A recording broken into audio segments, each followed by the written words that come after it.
It is time to bring in Arthur Schwartz. It's time for Arthur Schwartz, the food maven. Arthur joins us on a Monday morning, and of course, we talk about food. And today, kind of a mini travelogue. Good morning, Arthur. Good morning. I visited my old stomping grounds this weekend, which is your neighborhood. Yeah. And I forgot how absolutely gorgeous it is, even though I always tell people how gorgeous it is. And two, on the way home, Bob said, everybody was so nice. We really encountered incredible hospitality and niceness. We started our trip in Millerton because, well, this was a weekend of resting outside of our own house. We have not been out. We've had one vacation in the last 2 years, and that was to a very inhospitable Cape May. So we won't talk about that.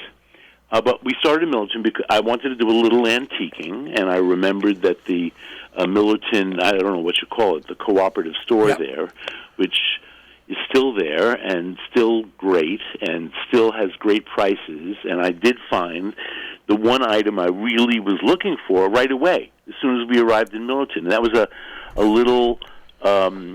I call it a console. You could call it a wall bracket. You know, it's something you put on the wall, and then you put something on it, like a little. It's like a little shelf. Yeah.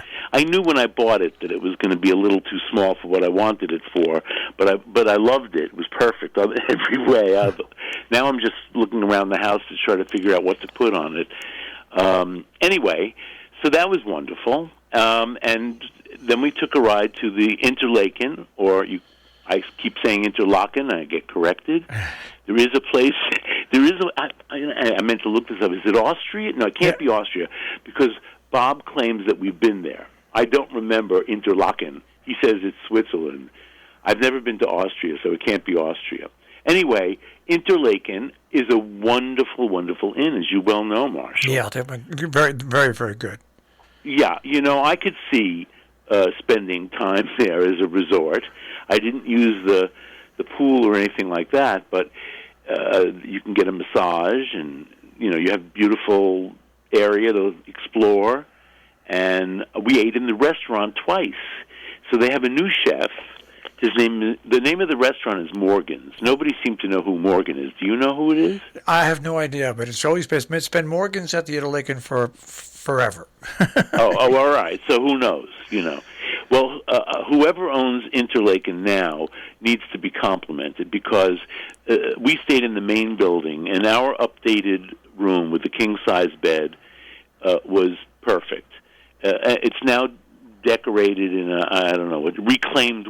I don't think the wood in that room was really reclaimed, but the look now, horizontally, horizontal reclaimed wood. Anyway, big screen TV, couple comfortable chairs. What could be bad? Yeah. So, and Morgan's with the new chef, whose name is Seth Gordon, a local guy who actually he's come back. As I told him, I came back to Brooklyn, to where I belong. He came back to. He grew up in Sharon and went to Housatonic High School, but he's traveled around and worked around, and he is doing a tapas menu every night, which just means small plates. Yeah. But I have to say, the small plate of lamb chops was 3 little lamb chops, very nice lamb chops. I'm forgetting what vegetable was there, but it had one. And then there was pulled pork on a polenta square. Now, I was losing my appetite, don't ask, but it happens when you eat ketogenically every once in a while. I just can't eat. So I only had maybe a half of one of these crostini, I would call them, of pulled pork, and polenta crostini, and it was delicious. And then the next night, when we were in the restaurant, Saturday night, Bob said to me, "It's too bad you didn't have an appetite last night," because he was still thinking about the previous night's dinner, because the pulled pork was so good. Now, I would have ordered the pulled pork as an extra thing in my former life as an overeater, but we'd ordered the prime rib. On Saturday night, they do prime rib at Morgan's, and it was a delicious slab of meat. Came with fingerling potatoes, and I didn't want to eat Well, actually, I would have eaten summer squash. I don't remember what the vegetables were, but I preferred spinach, and it was perfectly just barely sautéed spinach. And that's it. So the reason I was up there was a reason, is because, as we've been talking about for weeks now, I was a speaker at the Bushnell Sage Library in Sheffield. And that was a great experience because, as I said to the people gathered, I think 30 people, the thing I miss most about doing this program, Marshall, you listening? Yes. Is not being able to talk to them. Yeah. Because, for so many years, I did a call-in show. And besides that, you don't have to be as prepared for a call-in show as you do if you have to do what I'm doing. I like talking to the people. And they had some really, not only suggestions, but questions. The one that keeps, that I did not answer adequately was Barbara Beach, who is an interior decorator from Housatonic, Massachusetts. Barbara got me to the library and said, she said, "What are you going to go home and eat tonight?" And I said, well, I meant tomorrow, meaning Sunday night when I got home. And I said, and I couldn't think of anything. And I'll tell you that after 3 hours on the road, which is one reason we don't live in Cornwall anymore, because it's taken so long to get home and to get there. When we first bought our house in West Cornwall, it was 2 hours and 10 minutes at the most, 2 hours and 15, 2.5 if you hit a lot of traffic leaving Manhattan. It became 3 hours. I don't know what it would be like nowadays to go home on a Sunday evening. We left in the midday just because we wanted to miss that kind of traffic. It's still people going back and forth, I think, from New York and Westchester to the northwest corner. Anyway, I didn't know. You know what? We ended up, after 3.5 hours in the car, I had to come home and have an egg roll. so we ordered in Chinese because egg rolls are my comfort food. I've whittled it down to that. And now on a ketogenic diet, I've decided they're a vegetable. That it's mainly cabbage. I don't have to think about the fry. Well, the frying I don't have to worry about it anyway, because when you eat this way, you can have a lot of fat. But it's the carbs in the egg roll. But it's not that many. I don't think. I never looked it up. Nobody would have an accurate calibration of that in any case. So we did Sheffield, and there were a couple of people in the group who, in fact, are eating ketogenically. One gentleman had lost 20 pounds and suggested I try a mashed potato cauliflower again. We both have obviously he's a cook. We both discovered that the secret, if you want cauliflower mashed potatoes, is to put in about 3 ounces of cream cheese. And also, if I remember, I use a nice amount of butter as well. And so the cauliflower carries butter and cream cheese very well. And when you puree, they call it riced cauliflower. You can buy it already riced, or you can buy a head of cauliflower. But as I said last week, by the way, cauliflower has an okay price right now. But as closer we get to Thanksgiving, the higher the price on cauliflower. So what other questions? There was somebody from my high school. He was only a year ahead of me, so we knew we had the same teachers. That was fun. And Sunday, we went to visit our old house in West Cornwall, and we drove around a little bit. And it's interesting, and I'm sure you can concur, Miles, that in the northwest corner, everything changes and everything stays the same at the same time. I mean, really, West Cornwall is still West Cornwall that we knew of from, 30 whatever years ago when we bought our house. And, we're there until 2000 whatever. So in the 20 years we haven't been there, yes, there were new shops.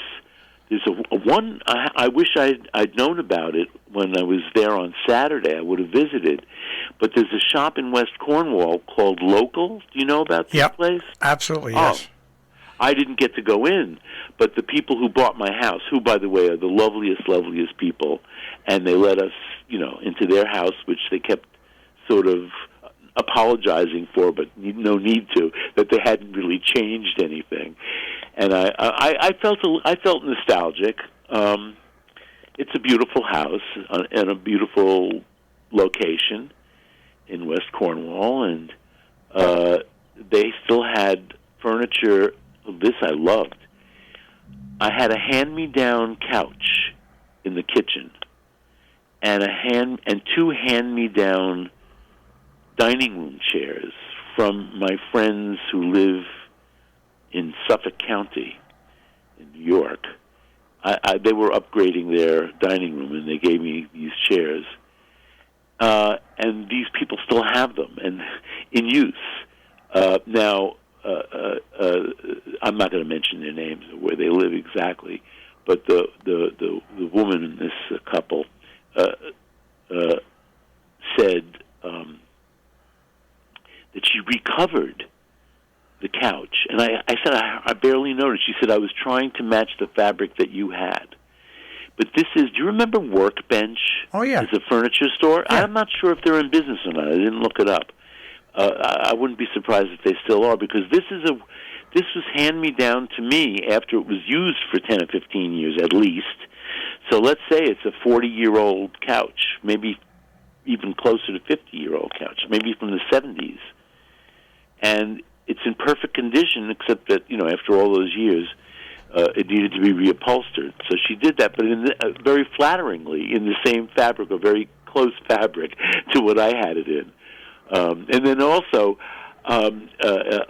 they have an Ian Ingersoll shaker stool in exactly the same place that I had that very stool, and I still have that very stool. That was one of the pieces of furniture I had to take with me because I was attached to it, and it was the stool where friends would sit while I was cooking on the other side of the island. And anyway, they said, the man of the couple said, I loved that stool so much when we came to look at the house that I had to go buy one myself. So that was all very nice. And then we came home, and I missed the exit, or entrance, I should say, to the Elephant Trunk flea market. So since I'd already found one thing I was really looking for, my first stop, I skipped it.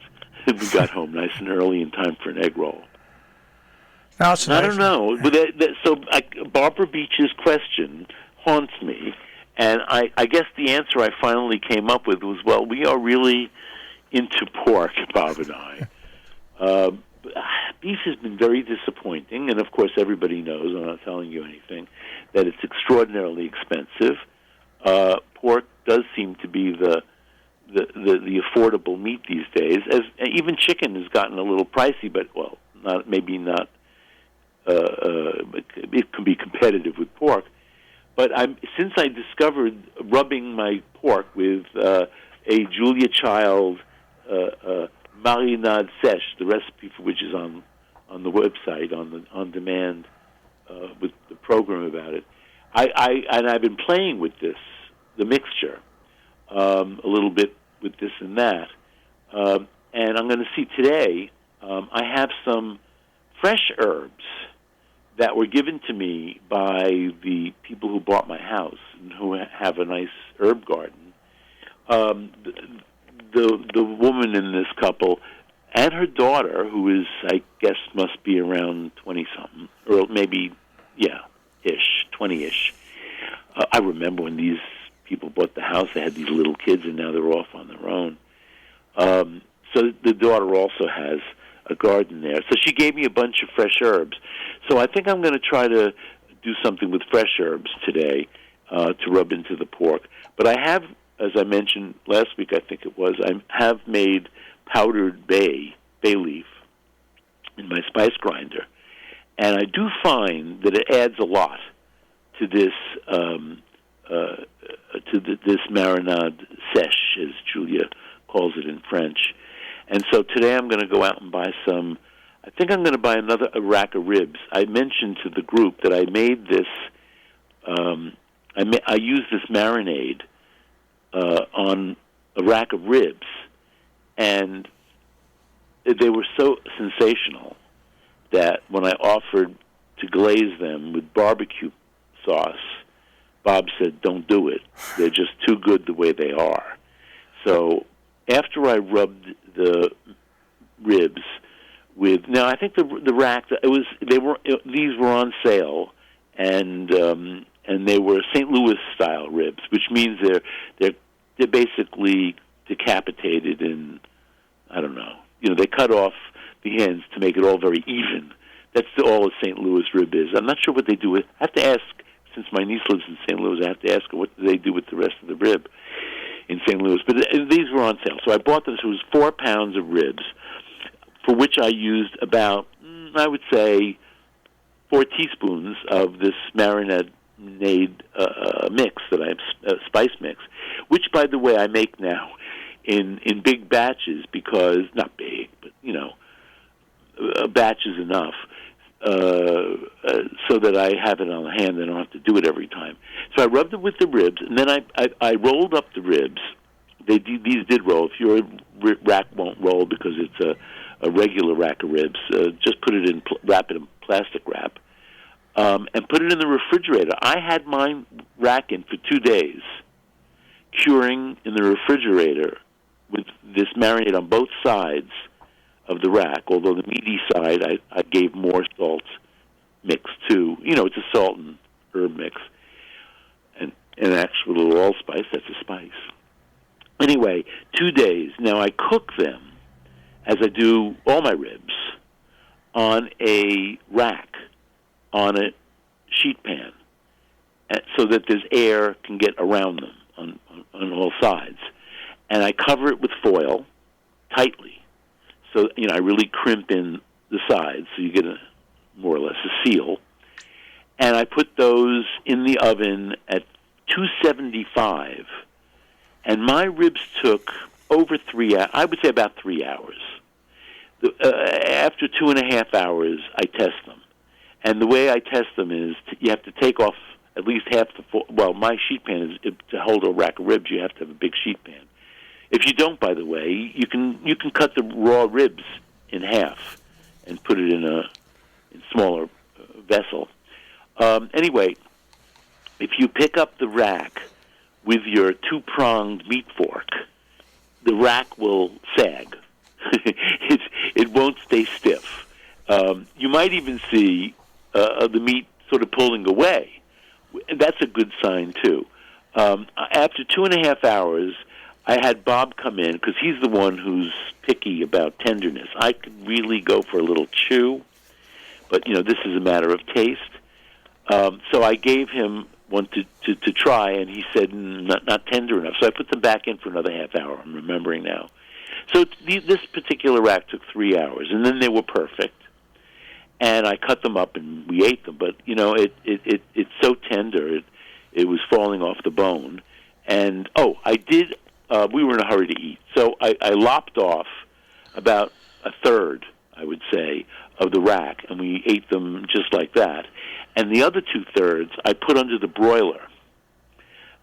It doesn't take more than, it depends on where your rack, and my rack is pretty close to the top. And so it only took like 3 or 4 minutes to get a nice brown crust on the ribs.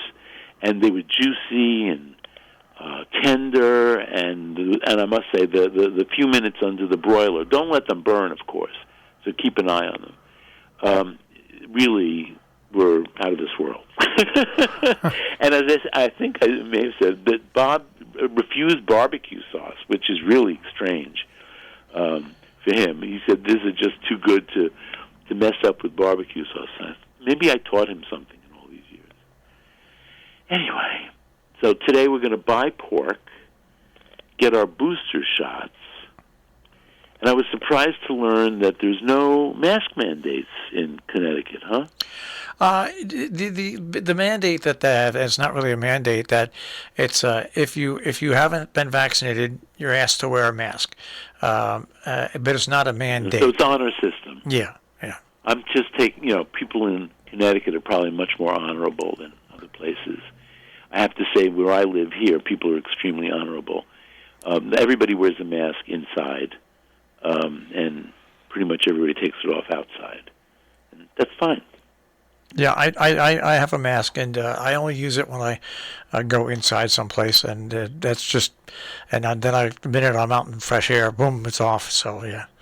So Interlaken is an extremely hospitable place, due in good part, I felt, to the receptionist named Abby. I don't know Abby's last name. A young woman who comes from afar, like New Milford, to work there. And just to give you one example of the many kindnesses, I wake up very early. I wake up very early. And, of course, we changed the clocks on Saturday, so I was waking up even earlier. And they don't serve anything at the Interlaken until 7:30. Then you can go in and eat, either a continental breakfast or that morning not a cooked breakfast because whatever. They had a wedding, that's why, because it's a wedding venue. And they have beautiful, beautiful grounds to have a wedding. So I'm sitting in the lobby when Abby comes to work at 7 o'clock, and she greets me very warmly, and I say, I guess the coffee's going to be ready any minute, and she said, well, they don't really serve until 7:30 today, but let me go get you a coffee. And she got me coffee from the kitchen with milk, which is the right amount, and they have very, very good coffee. So this morning, actually, as I was making my own coffee at home, I remember what my friend Roseanne Gold said many years ago, time to go home, Arthur, and smell our own coffee. Huh. But if I stayed at the Interlaken, I wouldn't have to because they have excellent coffee. Now, Abby told me where it's coming from. Someplace in Millerton? Is there a coffee roaster in Millerton? Yeah, absolutely. Yeah. Who is he?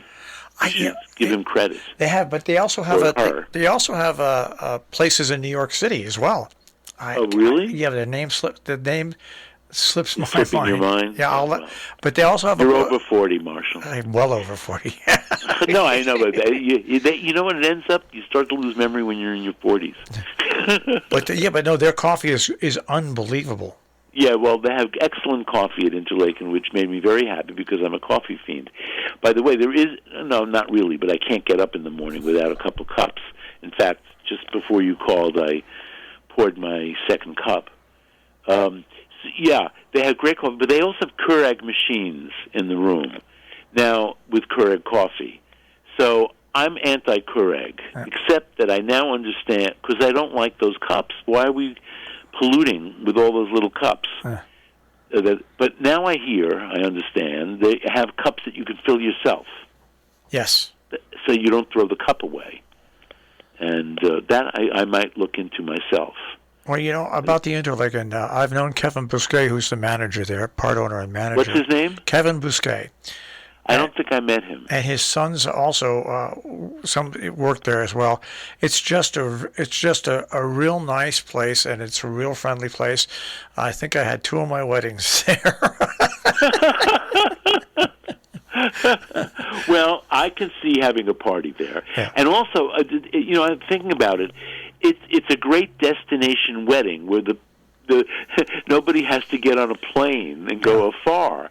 I noticed in the parking lot, the cars parked. By the way, I got there at, I guess it was around 3 o'clock on Friday afternoon, and on Saturday afternoon before this wedding, I got back to around 4, and the parking lot was totally filled because there was 160 some odd people at this wedding, and the cars were from Rhode Island, Massachusetts, New York, mainly New England and New York. Yeah.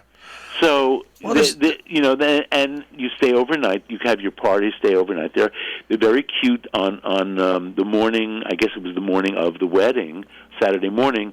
5 girls. I have to call them girls. They were all under 30. 5 girls come into the Morgan's restaurant, all dressed in black and red. What do you call that?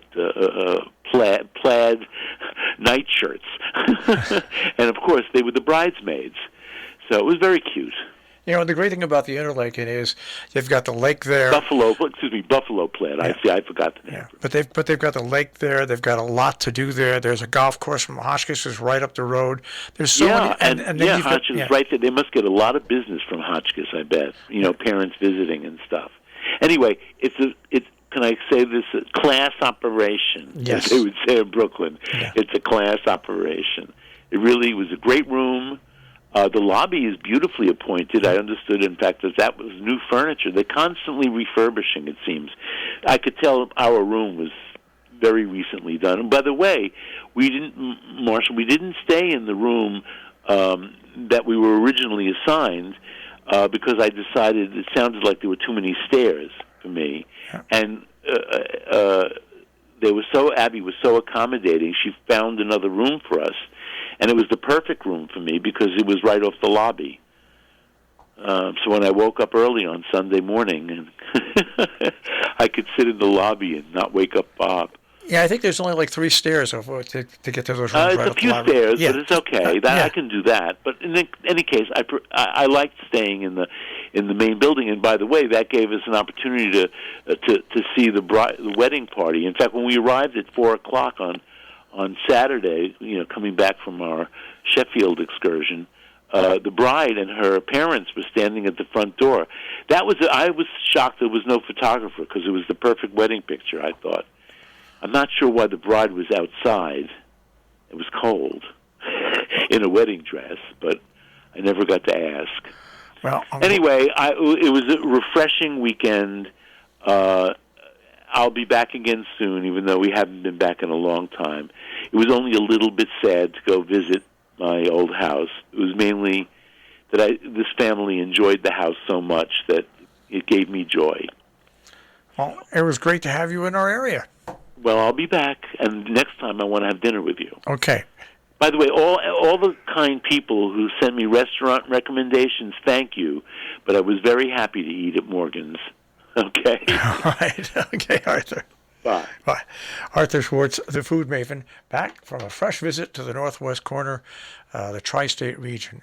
Of course, you can find Arthur on the web at robinhoodradio.com. Click on demand, click on Arthur Schwartz, the food maven,